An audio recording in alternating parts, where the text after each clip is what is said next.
Hello, good morning, good afternoon, good evening, whatever the time that you're watching this, wherever you're watching this. I must say, it's been a gorgeous afternoon in the UK. This is Sunday afternoon that we're recording. Now, I've got a wonderful guest. Don't go anywhere because if you don't watch any of the things that I put out there, this is a must because we're going to talk about empaths, narcissists, and chronic illnesses. And these are all interlinked. And I've got a wonderful guest here today that is Sunday Oliver, whom I met through a business mentorship actually. I have experienced wonderful, great results working with Sunday. So I must tell you, this is a worth conversation to listen to. But I will hand over to Sunday and ask, because Sunday's got a really interesting story to tell about the chronic illnesses and healing from them. And this is a must listen to story, actually. So, Sunday, why don't you introduce yourself? Tell us what you do. And most importantly, tell our listeners and viewers what your story is all about. Okay. Um, I really appreciate your work too, because I love the way it interlinks with mine so well and easily. So my thing is I use a combination of science and magic to help people who have mystery illnesses. That's what I call them. It's things like fibromyalgia, Lyme, chronic fatigue, ME, all these sort of mysterious things that doctors don't really know how to deal with very well. And also, a lot of other health practitioners don't know how to deal with very well. And there's a secret to that, which I'll be talking about. But the reason I got into this is my own story is I got one of those illnesses. And my prognosis was essentially get worse and die. Progressive and terminal is the official um, wording.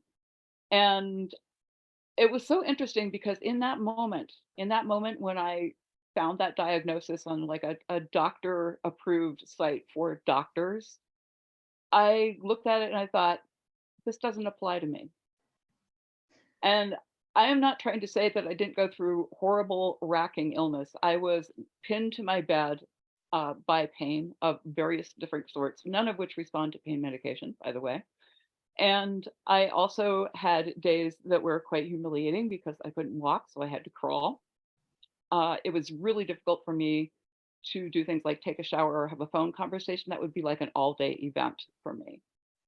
So I was not, it's like I didn't have a late case. It wasn't like just adrenal fatigue or just this or just that, like a lot of people try to sort out when they're dealing with these illnesses. It was the whole schmagoogie.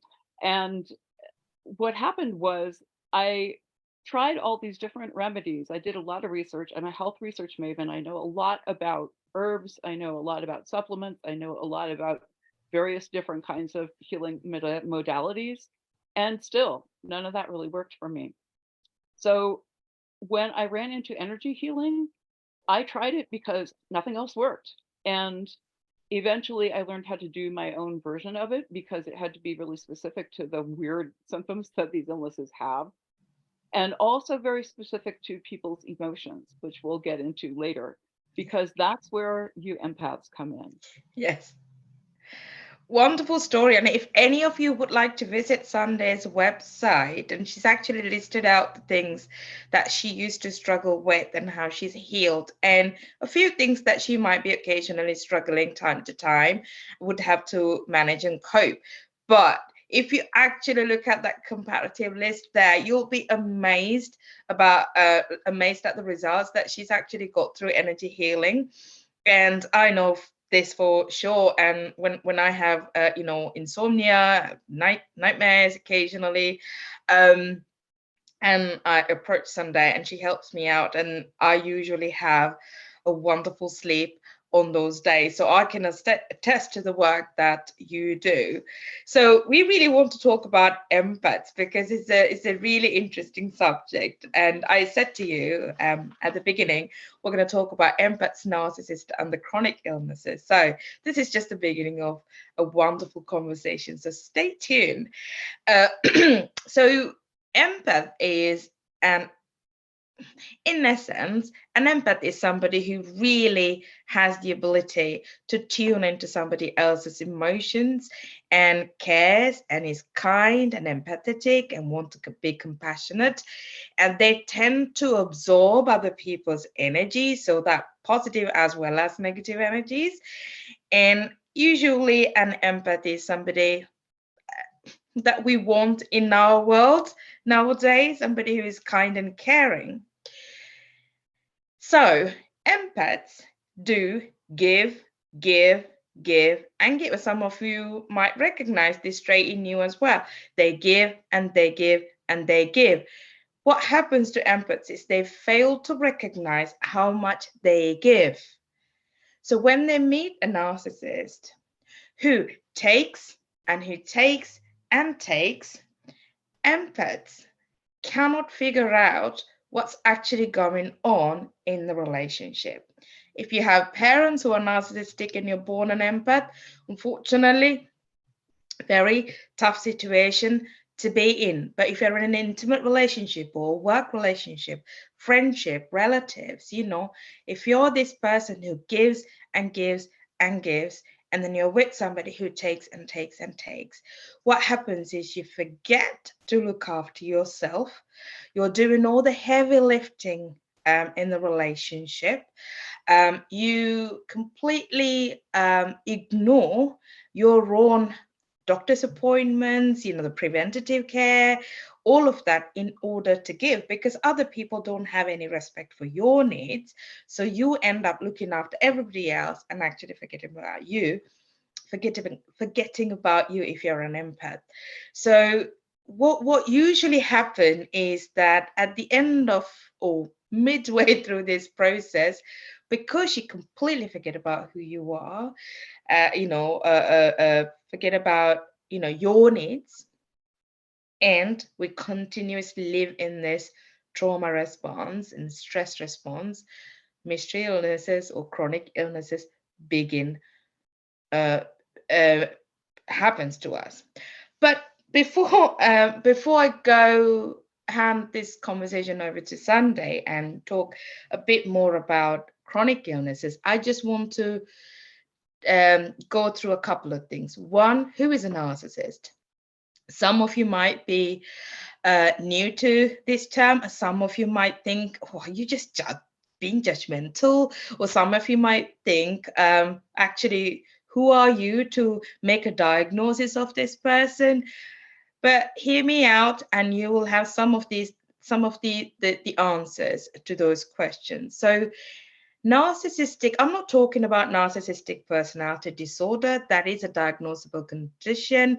Unfortunately, narcissistic people are unlikely to turn up in a clinic and say to a psychiatrist, please diagnose me, I have a problem. And in the next couple of seconds, you'll figure out why. Narcissistic people have a very grandiose sense of who they are. They've got nothing to go with it. So you will find people who talk about, I know that person, I know that famous person, I've done this, I've climbed Mount Everest. They usually tend out to be lies. They've actually not done some of them. They may have climbed a small um, rock in the village, in the town, but not necessarily the Mount Everest. So they've got nothing to go with it. Okay. In narcissistic people, these are main traits. Narcissistic people, the people who display narcissistic behavioral traits, is the best way to describe this. They also have impaired sense of empathy. It's not lack of empathy, because they actually do have some level of empathy. So they have cognitive empathy. They can mirror you. They can understand what you're going through. They can even perhaps relate to some of the things that you're saying, but they actually don't have the deepest level of empathy, which is the emotional empathy. They just cannot do anything about it, right? And this is the danger, is because they have the ability to fake that empathy, because they have the ability to tune in and understand your problems, and they like and love control. What happens is they pay attention, they gather data about you when you're in distress. So what they tend to do by showing empathy or faking empathy is they're actually gathering data about you. And what they after that they do is take that data and then throw it back at you. When you're at your most vulnerable place, they throw it back at you, they twist it, and they use it to gaslight you, right? Basically make you feel like you're the crazy person. So this is the danger of a narcissistic personality trait, okay? For example, listen to this story. Do you mind me carrying on about this? Is there anything you'd like to add, Sunday, or can I carry on this bit? No, go on. I think I would love to hear a story because I think that Okay, so the story, imagine, imagine this kind, empathetic, I'd say woman and a man just for that, but it's not a gender related issue. Both genders have narcissistic traits, but more men than women. So imagine this woman. So you meet somewhere, dating, meeting somewhere. This woman is so kind, so empathetic, really impressed by the other guy, the other person's achievements, the party of life kind of personality, the charisma, the ability to communicate, have fun. Because narcissistic people are all of this, right? They have charisma, most of them. So they date. So there's the empath and there's the narcissist, right? They go on date. They carry on dating. Now, empath give, narcissist takes. It works for a short period of time. It feels like intense, beautiful love story. It feels like a movie. Okay. So, and it goes on and goes on. And empath doesn't really realize what's going on because they like by nature to give, right? A narcissist by nature takes. Carries on until one day, narcissist life changes because, say, for example, they lost some money in their business, or say, for example, they didn't get a promotion at work. They come home. What would an empath do? They would approach them, they would comfort the narcissist, they would say, I'm here for you, let's make it work, we will get this through together, with all the comforting things, right? Because they're empaths, they want to look after them. What do you think would the narcissist do in a situation like that? They would just turn around, rage, project all their rage, anger, that insecurity, that their pathological insecurity, now that's been heightened and triggered by that rejection, they will rage at you. And empath, and they will then twist it all. It is you who distracted me. It is you who didn't get me, let me get the promotion. It is because of you I couldn't pay attention. I've always been a great performer, but since you came into my life, X, Y, Z, they're going on and on and on. So not only they will reject that empathetic approach from an empath, but they will also carry on belittling, dehumanizing, devaluing, gaslighting you, and just downright abusing you, right? Verbal and sometimes even physical and sexual assault as well. Now, what will happen to an empath, right? Traumatized, there's the cognitive dissonance, just not being able to digest what's going on. What's just going on? All I wanted to do was to help this person. So they internalize the problem, they internalize the matter. They go questioning, must be there's something I've done wrong here. Maybe I've said something wrong. Maybe I've approached this person on the wrong time, in the wrong time, wrong moment.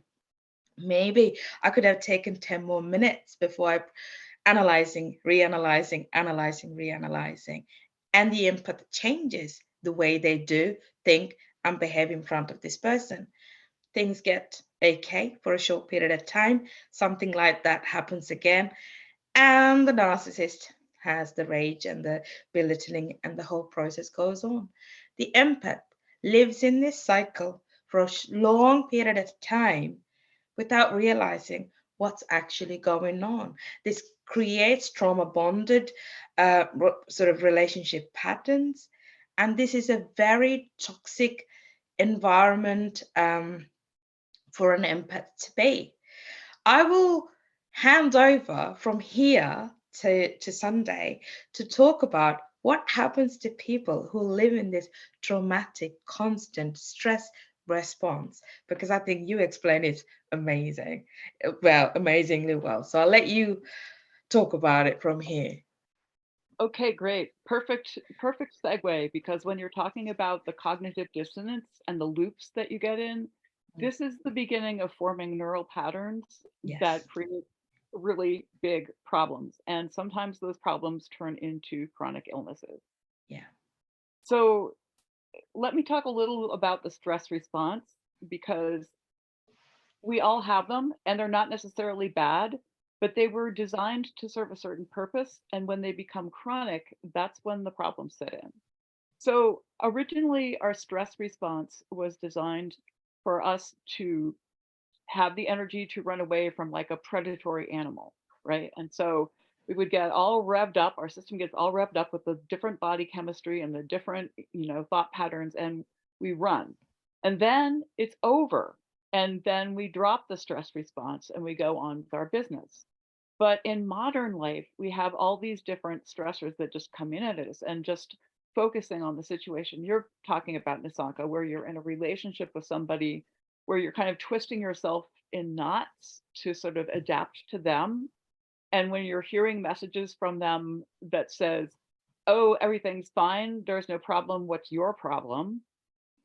That starts to evoke a chronic stress response. And that chronic stress response, according to Baylor and Harvard medical schools, which are not exactly bastions of woo woo, cause 95% of all illnesses. Let that sink in, all illnesses. So, you being in chronic stress is a really difficult thing for all parts of you, including your body. In your immune system, your body starts acting as if it has a constant infection. So it is putting out, T cells and stuff that create the inflammation that would be healing if you had an actual infection. But when you don't have the infection, what it does is it starts to stir up really bad body chemistry.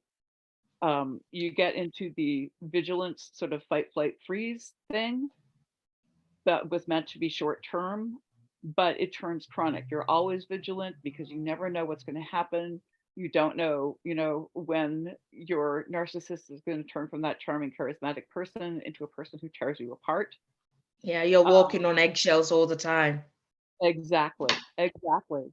And so, what happens when this is going on in your body chemistry is that your system is being flooded with cortisol. It's also being flooded with other things that create bad inflammatory response. But just to simplify it, it's being flooded with cortisol.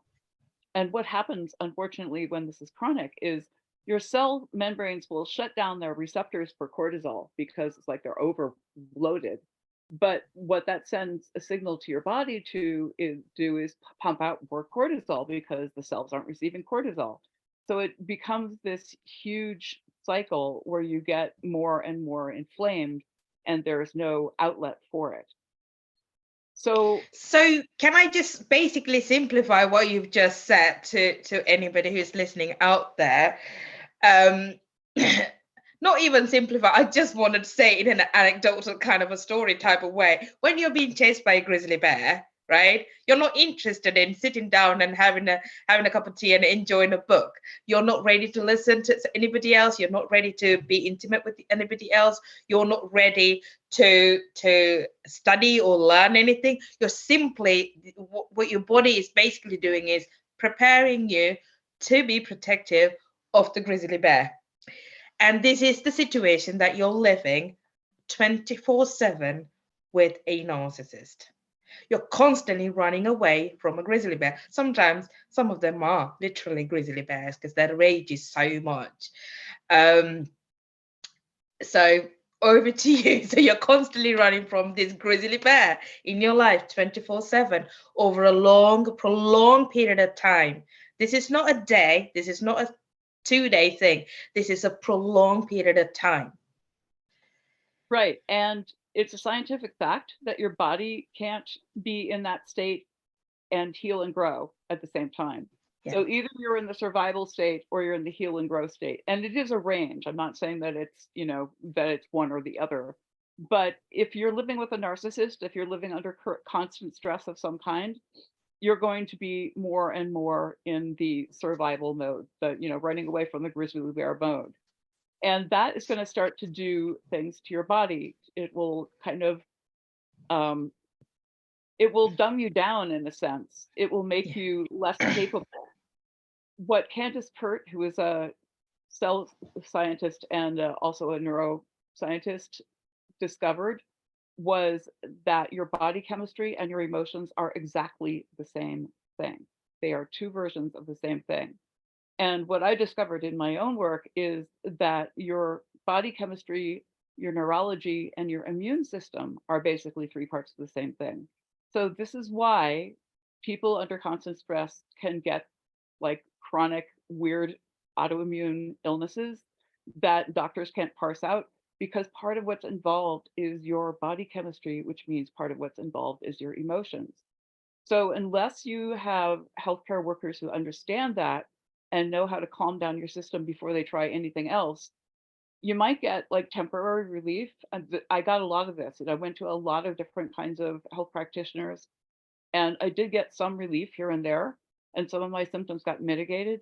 But basically, I still didn't have a life. So just that approach, the sort of more functional look at the symptoms and address them approach, it's not going to get you very far. And I found that myself. It's pretty frustrating. And part of the difficulty is that when you're in this situation where you are living with a narcissist, is that you're going to kind of like form patterns that create more inflammation, that create more what I call neurological loops, where your thought patterns just go in the same circle, same circle, same circle. So it becomes less and less possible to understand that there's a life outside of that. And What you just said made so much sense to me. And it's like, I don't have a life outside this person, and creates idealization in your brain. And it's actually a physiological thing, according to what you just said, because these neural patterns are there. And we identify that as our identity. And we think this is ourselves, this is it. We just literally tell ourselves, this is it. This is it. There isn't any other world out there for me. We idealize, we worship this person, and we simply cage ourselves. Um, it's not our fault that we cage ourselves. It's actually a biological process, right? And that's what you were saying. it is. And it's also a sociological process, because there's a whole lot of support out in the world for doing that. Stand by your man, or, woman, if it's the other way around. But, um, it's just all over the place. The romantic love notions that we have about how you fall in love and then everything is hunky dory forever after. And you find your ideal mate, and you begin, as you say, Nisanka, you begin to identify with this. I thought that was really insightful comment, because what I had to do in healing my own illness was to look at what I thought my identity was and go, wait a minute, actually, that's like layer on layer on layer on layer on layer on who I really am. So healing is also a way of self-discovery. The word healing actually comes from the same root as the word whole. So it's about making yourself whole. And there's something I'd like to do, Nisanka. I'd like to demonstrate a little bit of my work to people so that they get what it is. And I'm going to do a little remote healing piece. And this is sort of a short version of one of the things that I do for my clients first. Because if you don't calm your body chemistry, then basically nothing else lands. It's just like, choppy seas and nothing lands. So I'm going to do a little demo of that. And what I do in my work is I tend to do it silently most of the time, because I find that's very efficient. So I will be kind of boring to look at, but the real show that's going on is inside you. So you might want to shut your eyes and start out by just tuning into, what are you thinking now? What are your emotions now? How about your body sensation? Okay. Now I'm going to do a little work and then we'll check in after that and see what changes. Okay, here we go.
Okay, now check in again. What are you thinking? How are your emotions? How are your body sensations? I definitely felt a bit of a relaxation because I really wanted this interview to go well, so my shoulders were feeling a little bit tense there.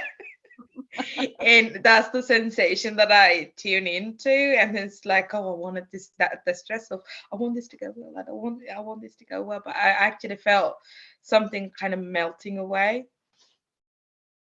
Cool, excellent. Yeah, it's really interesting how these things can affect us. And so like I have theories about how it works, but honestly, I don't really know.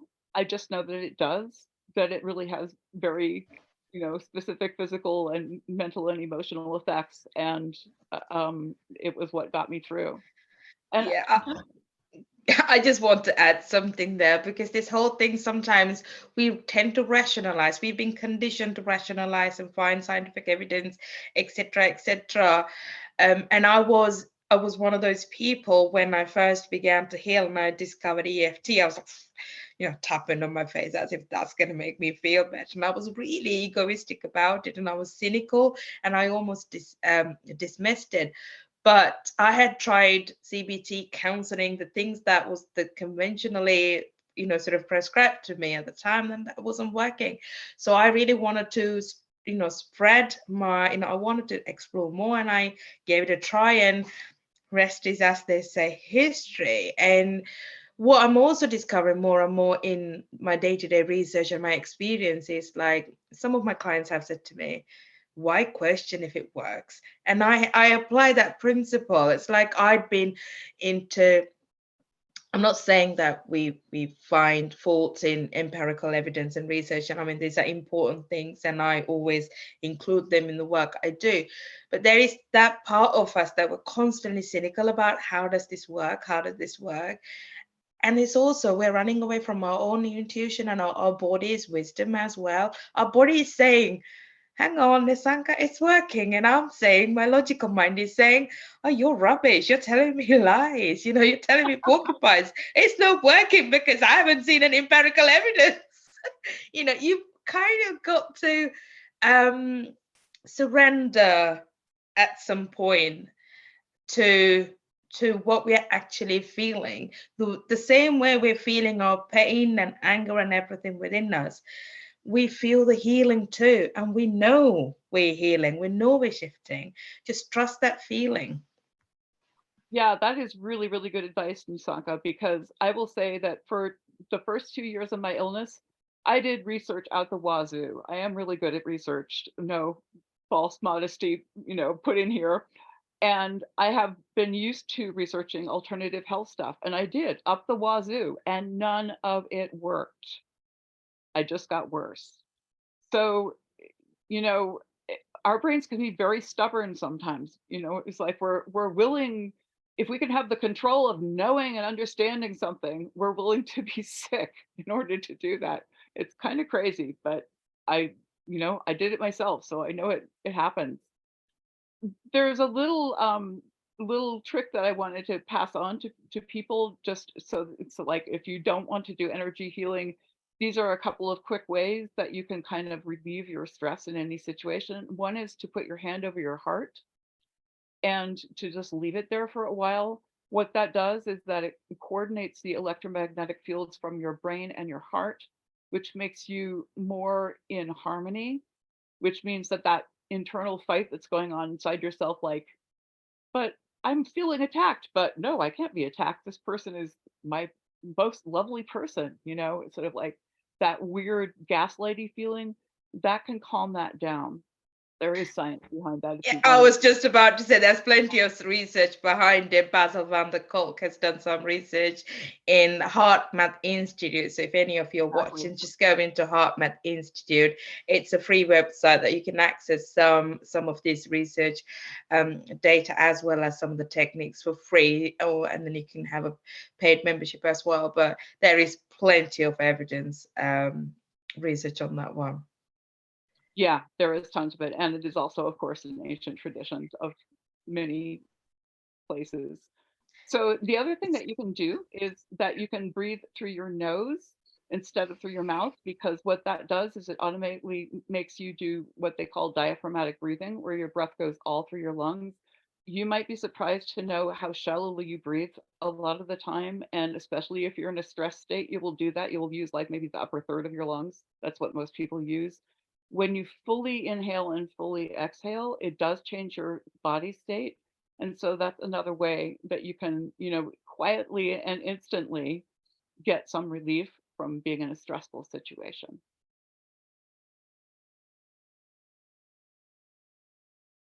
So another thing that you can do if you'd like, my website, sundayoliver.com, very originally named.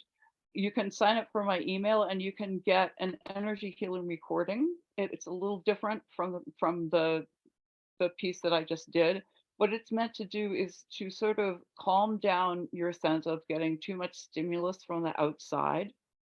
And you get a little sheet telling you how to use it. It's a silent MP3, so you can also use it stealthily, which is kind of nice when you're in stressful situations. Anything you want to say, Nisanka, about pieces of work that? Yeah, no, that's absolutely wonderful. I mean, there are plenty of things. The important thing to remember is, we need to start somewhere. We need to start somewhere. Counseling, CBT, the traditional therapies are, or talking therapy is what you're seeking out right now, because that's all you can manage, that's all you can do. That's absolutely fine. We're not going against it at all, and there is no an arrogance about holistic therapy here at all. It's not coming from us at all. That being said, connecting with your body and healing your mind, body, and soul, that's so important, especially when you're recovering from something like narcissistic abuse, which is really confusing, subtle, not very well known amongst the society. I mean, I get DMs from people basically telling me off for doing the work I do. The other day, I got a DM saying, "How dare you? Well, you're a lame person. You're not even a mental health professional. How do you diagnose these people?" Well, my response was, first of all, don't slip into my DM and insult my work. That's cheap. And I said, the second thing I said was, I don't offer diagnosis. I offer validation to the people who are going through the experience. It is through that validation that people begin to heal. People need to survive before they heal.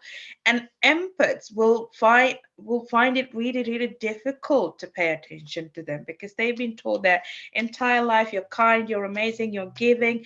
These are all positive attentions that they get. So the connection that we make as empaths, is this loyalty that we offer to the narcissistic people or the toxic people in our life, abusive people in our life, is a good thing. Like you said, we're socially conditioned to give, and not stop. And walking away from a toxic person for an empath, it's almost impossible. We just cannot put it into context. How can I walk away from this person? Because we are loving and caring, and we're all loyal as well. The funny thing is, I was doing some research and I was watching a video, and then there was a comment, and I totally agree with it. A lot of narcissistic people go about declaring themselves to be empaths and saying things like, you'll notice that you'll notice that I've done so much for that person, and that person just left me. Or I've done, they are in this position because of my support. And you'll find narcissistic mothers or fathers even say, after all I have done for you, I've sacrificed my life for you, and is this how you're repaying me? So their interpretation, the narcissistic people actually interpret themselves to be empaths who give. And so um, I just wanted to pay attention to that as well, because I thought, oh, that was actually quite an insight. Before maybe we wind up this, we finish this conversation, I want to give away. So those who are listening to this conversation and still thinking, oh, am I an empath? How, who am I? Am I want to give away like a checklist, and I'm going to take you through 8 things that, or if you've got majority of these things, you're likely to be an empath. So the first one is you're very intuitive. So you intuitively pick up on other people's feelings. It's more like you understand what the other people are not saying. That's that intuitive feeling. When you ask the question, how are you? And they're saying, I'm fine, but they're not fine. Intuitive feeling that you're picking up other people's feelings. And the second one is empaths are really, really sensitive. So they're impacted strongly by other people's emotions and energies as well. So I know this for sure. If I go into a room full of, say, negative talks, people, toxic people, I walk away with massive headaches and a heavy feeling. I know I just need to do some cleansing when I get home. So I'm very protective of my energy right now. So third one is there's a true passion to be helpful, just kind people. There's a true, so often empaths get into professions of service, healers, therapists, teachers. Um, and then they're also deeply moved by sort of art, in the sense beauty and arts. It's like, I can easily watch By the Sunset for hours. It's like quite content, or a moving tree or falling leaves, little things that just really gives joy and pleasure. And the other thing is, we empaths are drawn to the underdog. So you'll always find, empaths will go and find a homeless person and help, or will find, even push a wheelchair for others, or will give away money to people who don't have it. So the empath will do. Funny thing, narcissistic people do this too. They're communal narcissists, but it doesn't come from the heart. It's just more of a display, just to be aware of. And the other thing is, empaths tends to be idealistic. We see an ideal world. So some people who are very practical, who knows to sort of get by and go through these loopholes and make it work, will find empaths very difficult to deal with, because we see the world in a very idealistic way. Uh, and empaths also drawn towards spiritual themes. It's like, why are we here? What's the meaning of this world? Why are we put on this earth? And then last but not least, we also tend to be, we like to be alone. I think I'm the happiest when I'm on my own as an empath, and it's just a need, because we empaths tend to get the energy from being alone. So those are the kind of checklist for you. And I'm going to give you a checklist for a narcissist as well. Um, Look out for lack of empathy or cognitive empathy. Look out whether this person is constantly they love conflict. The narcissistic people absolutely love conflict. They have a sense of grandiosity, constantly treating themselves as victims. They're rigid. There's little to no flexibility in them. It's very rigid.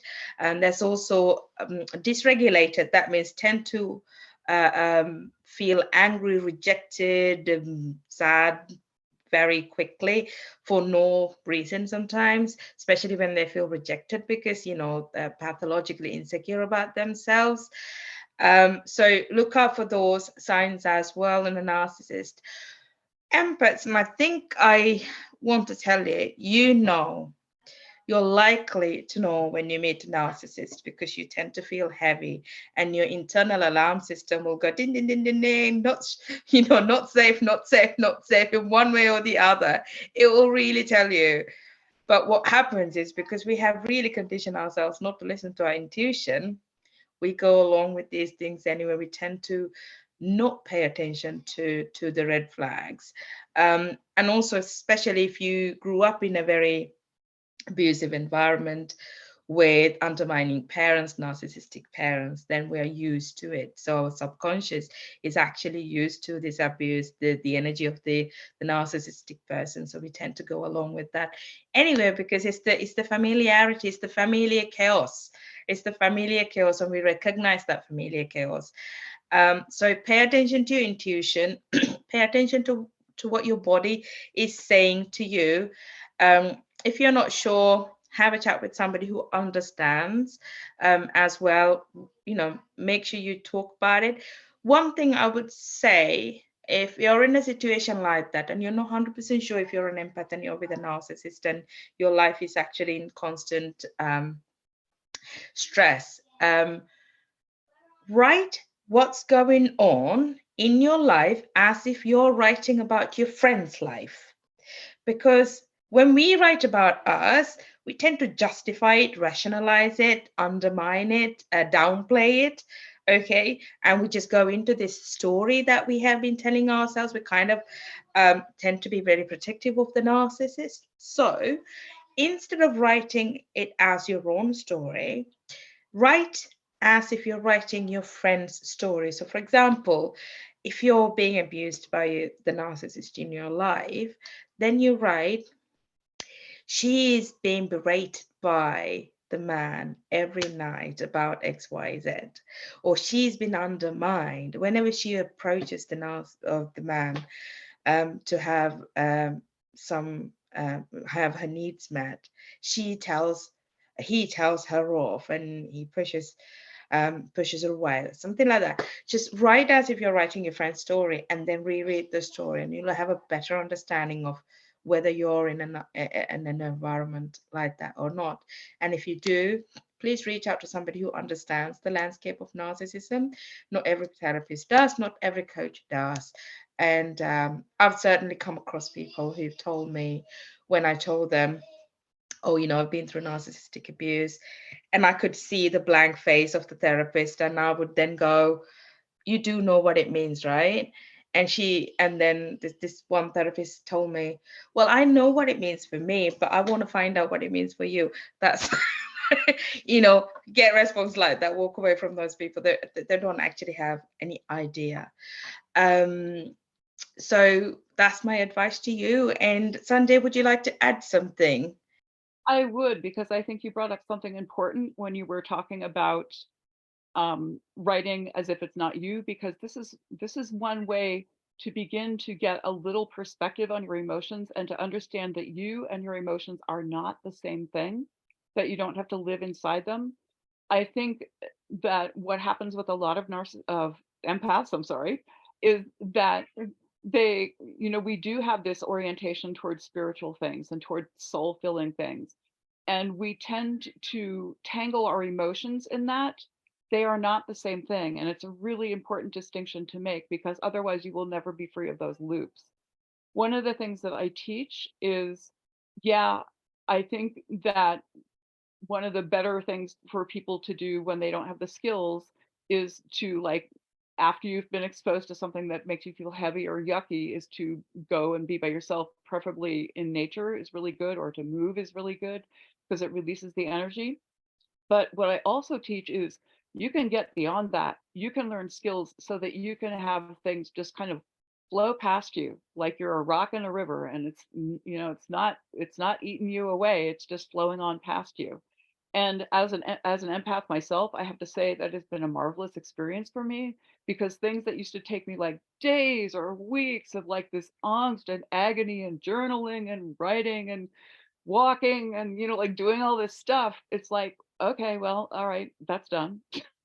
you know it's a wonderful feeling.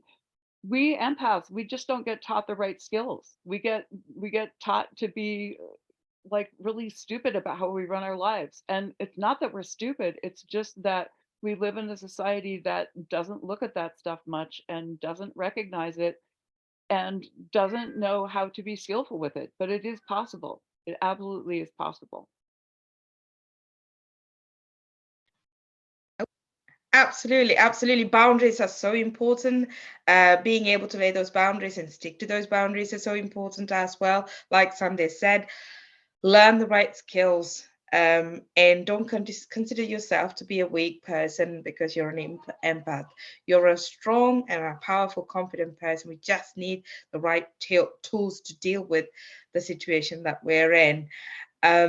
Is there anything coming up Sunday that you would like to share so that the people can reach out to you if they would like to explore the work that you do?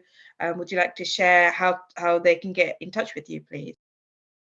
Okay, well, one of the things I'd like to say is that I think that empaths, far from being weak, are the kind of leaders that we need for our future. Because if you look at the state the world is in, obviously the kind of leadership we're doing now doesn't work too well. So, a course that I have coming up in late April is called Empath 101. It's 6 weeks of taking you through various kinds of stories that you've been told and kind of unraveling them for you so that you begin to see what you've been taught to do and what's possible for you to do. Plus, each class you get an energy healing recording that supports what the class is, so you can have the somatic experience of that new way of being. Because I think it's very difficult. You can't just think about something and read about something and have a change in your life. You have to really integrate it. So I teach practices and I provide the energy healing tracks so that you can really begin to get a sense. It's kind of like training wheels on a bike. You can get an easier ride into a new way of being that's more effective for you. And you can contact me through sundayellerwood.com. You can sign up and get that free the free energy healing track that's I call calm outside nervous system, because we often get so frazzled from things coming into us. And you'll be on my email list, and I'll be telling about this course if you do that. Yeah. Wonderful, and thank you very much. I've got a series of workshops coming up as well. One is actually is called self-care, because I think when we begin to look after ourselves, then we realize how much we've actually been neglecting ourselves, and that's what's happened to me. Bear with me, I have to tell my daughter to keep it down. They're playing upstairs. And another one of the other workshops is how to set boundaries, how to first recognize your boundaries and how to set them and how to communicate them and how to stick with it as well. So there are a series of workshops. Another workshop is how to resist debating from the narcissist, because the narcissist, when they know that you're leaving or when they know you're grey rocking them, you figure out them and you're trying to keep it to yourself with the radical acceptance and everything, they will bait you because they want that constant supply and they will try and bait you. So I'm going to teach you how to resist this baiting as well. So those are the workshops that's coming up. I will obviously share all the information that's necessary. You can get in touch with me via www.coachingwithnisanka.com, and I'm on LinkedIn, Instagram, as well as Facebook as well. But we will drop all the links so you can just go and click them. Thank you very much for watching. I just want to end this conversation just sharing a very personal experience of mine.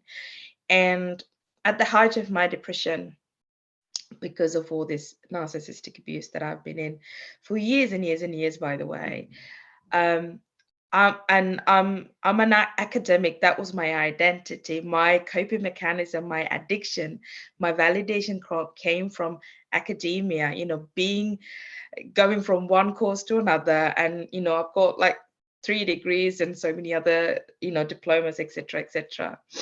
And but for somebody like me who heavily relied on academics, I completely lost my ability to read, write, and understand. I couldn't string a sentence together as a result of what I was going through. My hippocampus had actually shrunk, no focus, brain fog.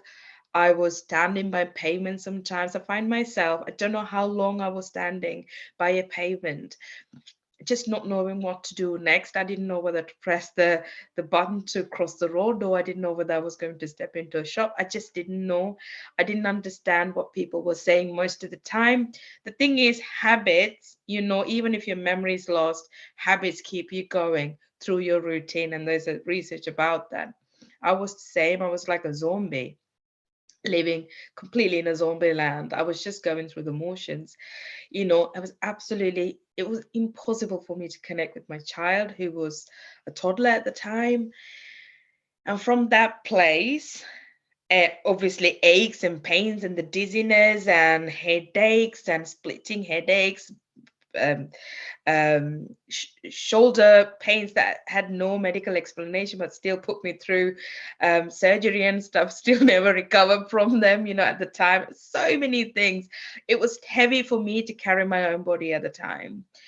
And from that place to actually now being able to run this business, do the work, it's all thanks to healing. So maybe you're in one of those situations right now with chronic illnesses, fatigue, depression, CPTSD, PTSD, whatever it is that you're experiencing.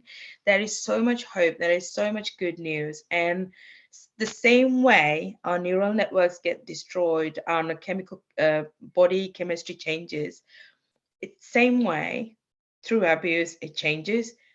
Through positive experiences, through healing, we can rebuild them. And that's the beauty of the work that Sunday does, and I do, and anybody else who are in this field does. Um, so I just want you to know that I don't want you to give up hope on life.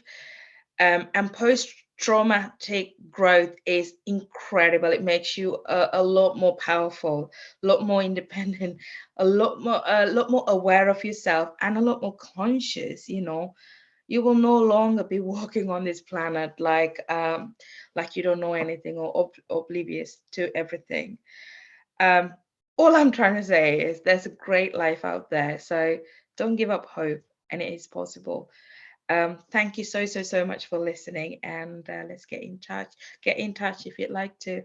And thank you very much, Sunday, for this wonderful space, knowledge, and the energy and the healing that you've done on us today. Take care, everybody. Bye.